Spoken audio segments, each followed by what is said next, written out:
Welcome to the S5 Training Center, where we aim to teach you about some of metal roofing's most important topics and methods. If you live in an area that regularly encounters snow each season, you may have seen the ways it can dangerously accumulate on all types of roofs. When rooftop snow and ice slides off your metal roof, it creates a rooftop avalanche, which can be harmful to both people and property. So what is the best method for preventing these hazardous rooftop avalanches on your standing seam metal roof? How expensive and complicated is the solution to this problem? And can it be done without having to penetrate your roofing material? We're going to get you the answers to these questions and more during today's product install demonstration. Join us as we break down an install of S5 ColorGard snow guards with S5 S-clamps on a residential standing seam metal roof. Guiding us through the process today is John Moss, a member of the research and development team at S5, and inside sales engineer Jesse Winternitz. Take it away, guys.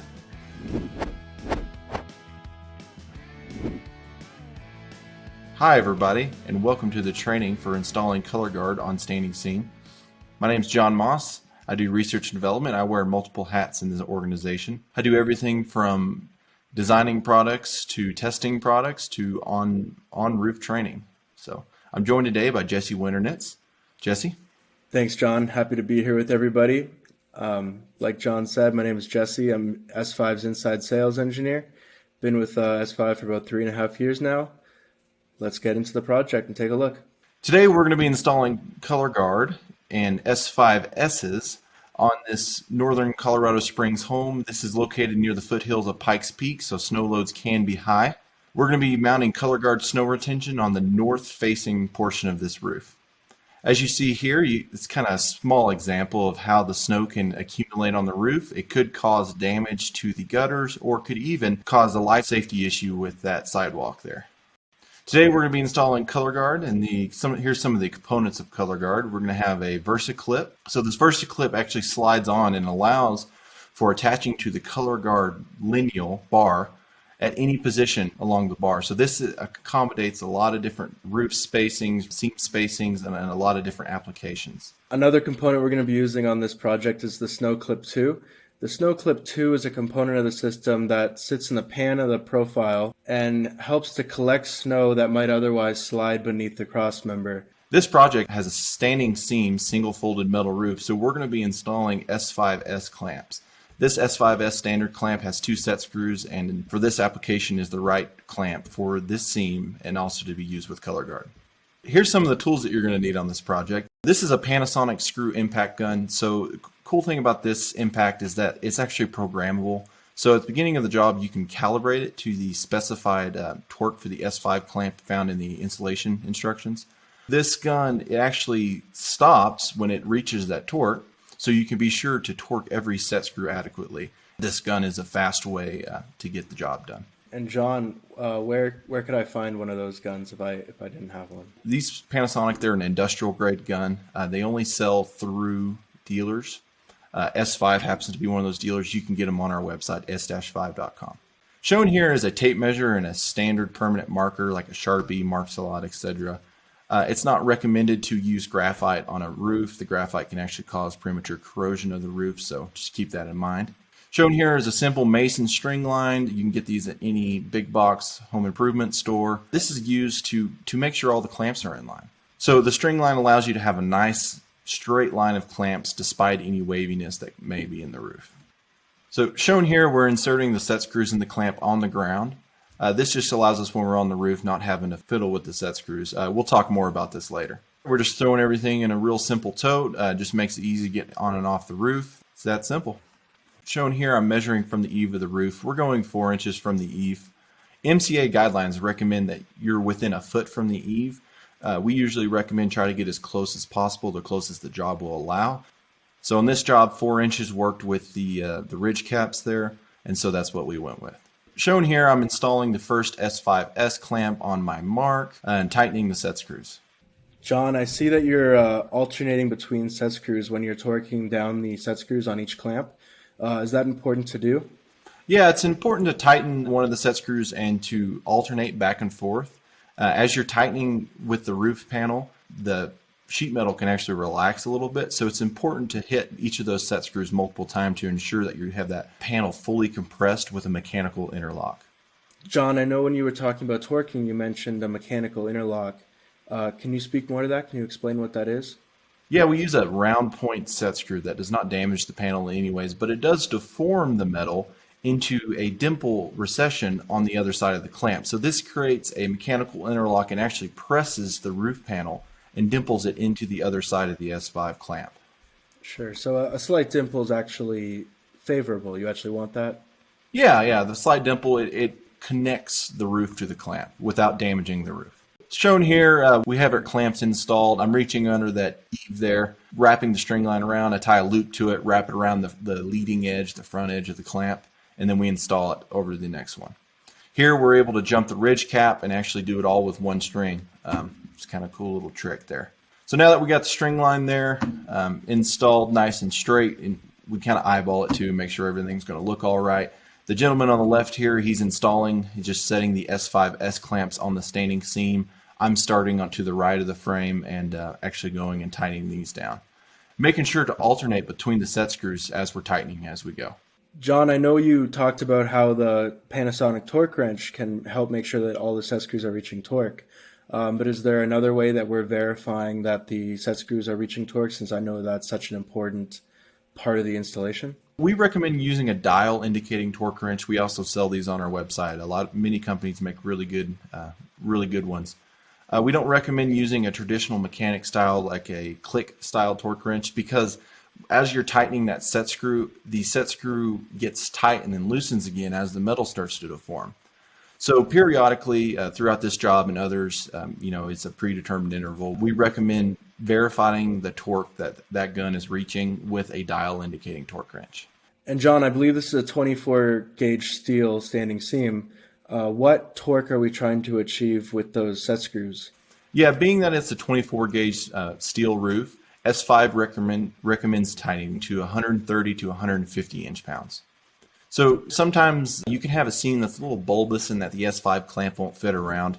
So here I took a pair of just plain old channel locks that we put duct tape on the face to protect the paint finish, and I'm squeezing that seam and just kind of finishing that mechanical fold so that the S5 clamp will fit atop of it. That's our last clamp for now, so we're going to hop down off the roof and go grab the other components of the ColorGard system. Here we got the S5 Versa clips. I'm taking them, I'm throwing it in this little work bag. It's just an easy way to climb up the ladder with them. I'm putting everything we need. We are going to be building the S5 ColorGard lineals on the roof. On larger jobs, people will prefer to stage them on the ground. This job's so small that we're just doing it right on the roof. It's aluminum, so it's really light. It's easy just to hand up to the roof. It's not a bulky steel. It's corrosion resistant. Very easy to work with. So here we did choose to stage the ColorGard on the roof. So what me and this other gentleman are doing, we're actually sliding the sliding snow clips and the S5 Versa clips onto the lineal. We're going to set it down atop the seams, and we're going to line everything up, make sure that we have the appropriate number and that it's all in line for when we set it down and bolt it down. Once we get the staging done, we get everything lined up, we put the ColorGard on top of the S5 S clamps, we install it, tighten down the included M8 bolts. John, I know that some of our standard size clamps, the S5S being one of them, have two different M8 threaded holes on the top of the clamp.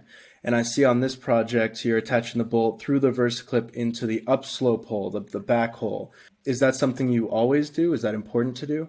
Yeah, so S5 always recommends installing on the ridge size hole, the whole upslope. That's the way that we test our clamps in the parallel or the downslope direction. And that's also the way the product is designed. So installing on the upslope hole will give you the best strength of the ColorGard system, and it will eliminate any possible weak links. For some people in larger jobs, and if there's a larger crew, a lot of installers will choose to stage the S5 ColorGard system on the ground and then hand it up a ladder or through a man lift, something like that. Shown here, we're getting to the end of our short run. We're going to be getting ready to make a cut. I'm sitting here holding a tape measure and just figuring out what our last piece needs to be dimensionally.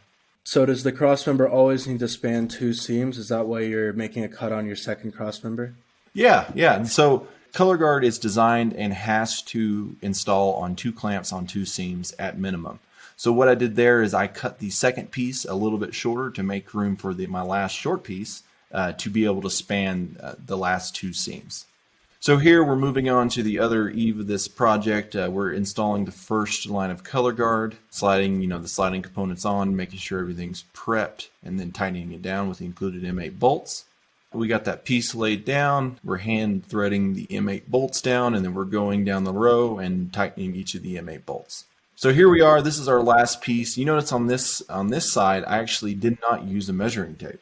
So I just laid a lineal of ColorGard down. I made a mark and then went down to the ground and got it cut. I'm using just a standard miter saw, chop saw. This is a dual action, it goes down and out. This one has been fitted with a aluminum specific blade. It's made for cutting aluminum. It's a great way to do it. You get nice square cuts, but it's kind of unwieldy to carry around with you. Could you use a different kind of saw if that's what you had, or if you wanted something that's a little bit smaller? Yeah, so S5 in our installation instructions, we recommend using a reciprocating saw. A lot of people know them as sawzalls, the trade name for them. Sawzall works great with the appropriate blade. You can also use a hacksaw, and there's many other handheld circular saws that work great for cutting ColorGard, either on the roof or on the ground. If you are cutting on the roof, be sure to watch out where the chips, the swarf goes from your cut. Make sure to clean that off. It can stick to your boot. The aluminum is non-corrosive. You don't have to worry about any corrosive issues. But it's just good practice to clean up after yourself. Make sure it doesn't stick to your boot and possibly damage the paint or cause a safety hazard. So in between the lineals of ColorGard on the roof, we're shown here installing the ColorGard splice. The splice is included with every box of ColorGard. It connects the two ends of the ColorGard and negates any weak point in that. We're sliding it together. It's a simple sliding connection, and then we're moving on to installing the color strip. When you're sourcing your color strip, is it important to get a certain gauge of steel or aluminum, or does it matter? S5 recommends using a 26 gauge color strip. It's just the easiest to work with. There's no reason, you're really just getting the appearance. You want the paint of the roof. So the 26 gauge is just the easiest to work with. So now we're going to move into installing the color strip onto the ColorGard system. It's really the defining feature of the S5 ColorGard system. You're able to slide a piece of the actual roof material with the same paint that will last, the life of the roof, into the ColorGard, and it almost causes the ColorGard to vanish. It blends in with the roof. It's very architecturally pleasing, nice straight lines. Shown here, I dog-ear the leading edge of that piece of color strip. That just aids in sliding. You can get by without it. I always recommend dog-earing it. Might as well make your job a little bit easier. When you order color strip from your roofing supplier, it will most likely come in 8 or 10 foot lengths. Your first piece, you want to cut it halfway, so half of 8, so 4 foot, 6 foot. That way your joints don't line up with the joints of the ColorGard system itself. So shown here, I'm sliding it into the ColorGard. It's real simple. When placing the color strip, you're going to have laps, right? You're going to have joints throughout the system. It is advisable, if you can, to overlap the two pieces of roof material. That just causes that, when stuff moves around, you're not going to have any aluminum peeking through in the future. You can see here I removed that last short piece of ColorGard. I'm inserting it onto the color strip, sliding it in and getting everything tightened back up. On large jobs, it's usually advisable. The way a lot of people do it is install the color strip as you go. This job was a stick and a half of ColorGard, so I chose to install it at the end. Once you have the ColorGard in place, is there something you can do to make sure that the color strip doesn't move, that it doesn't shift? Yeah, great question. We're actually going to touch on that here in a second. So here I'm just cutting the tail end off of that color strip and then folding it over, making it nice and neat, and so that it won't actually slide off of the ColorGard. Here we just finished folding the edges. It is advisable on longer runs to actually crimp the edge of the ColorGard, locking that color strip in place. It just ensures that it's going to be there for the life of the roof. It's not going to have any issues with sliding out or anything like that. So here we're installing the color strip on that second edge of the roof. And John, I know on this project we're installing on a 24 gauge profile, but is there a maximum thickness of color strip that won't be able to fit into the ColorGard crossmember? You can use the thicker gauges, so you can use 22 gauge. It is advisable to use the lightest available in that roof color. On this specific roof, it's a 24 gauge roof. We're using 26 gauge color strip. So using the lighter color strip, it's easier to work with. It's lighter, sometimes could even cost less.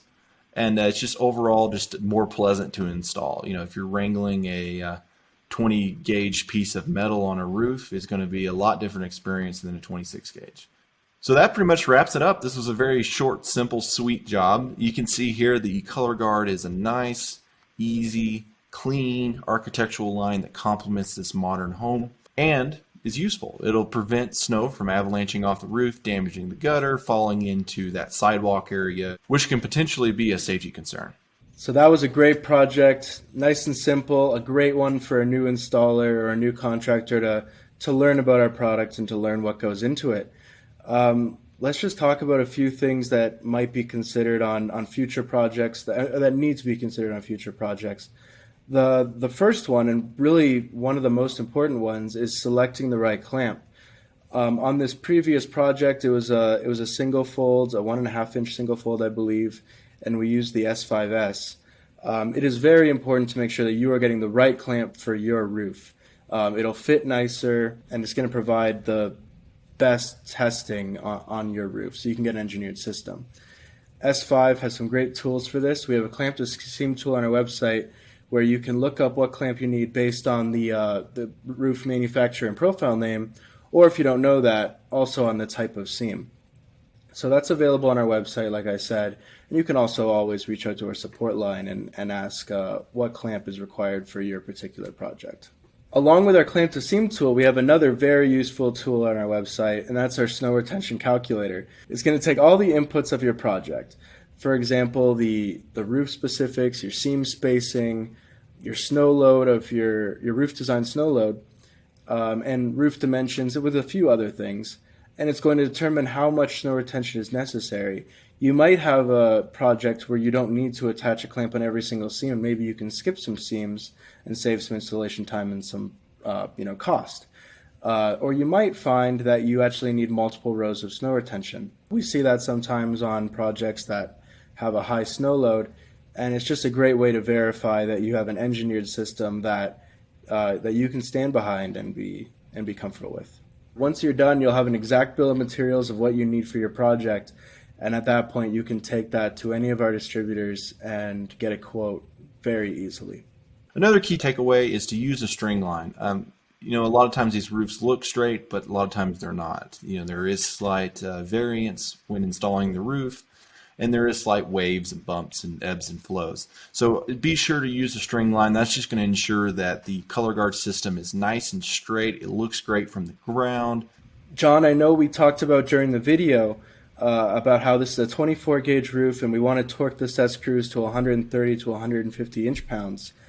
What if it wasn't 24 gauge steel? Are there exceptions to this rule? When you get down into the 22 and the 20 gauge steel, S5 recommends 150 to 180 inch-pounds of torque. So if you have a thicker roof, it is required to have the clamp achieve its appropriate load value that you reach the specified torque for the roof thickness.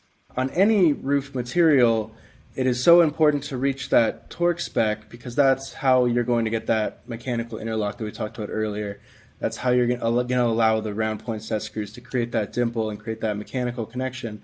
If you're relying on the set screw to just touch the metal or only slightly dimple it and not reach that torque spec, the clamp's not going to perform as advertised. It's not going to reach the testing numbers that we publish. So you've heard enough of our rambling in this presentation. So let's go talk to some people that have installed ColorGard in the field and see what they have to say about it. My name's Sean Pavlich, and I'm with Pavlich Construction. We ended up using the snow calculator from the website, the S5 website, and that gave us a great idea of what we needed. We went in and utilized the data straight from the website and called Sheffield, and they had everything we needed right there. It was a very simple process. The installation for the S5 was great. My son and I did it ourselves. We took maybe 8 to 10 man-hours to do it, so it was very easy. Aside from my day job in finance, I've been able to come out here after work or on the weekends and work on projects like putting up S5 rails. And it's been just a lot of fun being able to work on projects with your dad and, fight over what's right and what's wrong. All in all, the installation was extremely easy, and I'd highly recommend it for anybody else that is out there looking for snow bar, whether it's a screw down roof or a standing seam roof. It's the only way to go. And that's going to do it for this training. But before we go, let's go over some of the topics John and Jesse just covered. While designing your project, be sure you get the right clamp for your roof, and that you tighten them to the proper torque to achieve published holding strength. After measuring and attaching the first clamps, break out your string line to make laying the remaining clamps a snap, which will also help keep everything straight despite any waviness that might be present in your roof. And before getting on the roof, decide what works best for your install, staging your ColorGard cross members on the ground or while you're on the roof. Thanks very much to John and Jesse for leading us through today's installation. And thanks to all of you as well for joining us today. Be sure to check in with our training center often to find new ways to expand your metal roofing knowledge. We'll see you next time.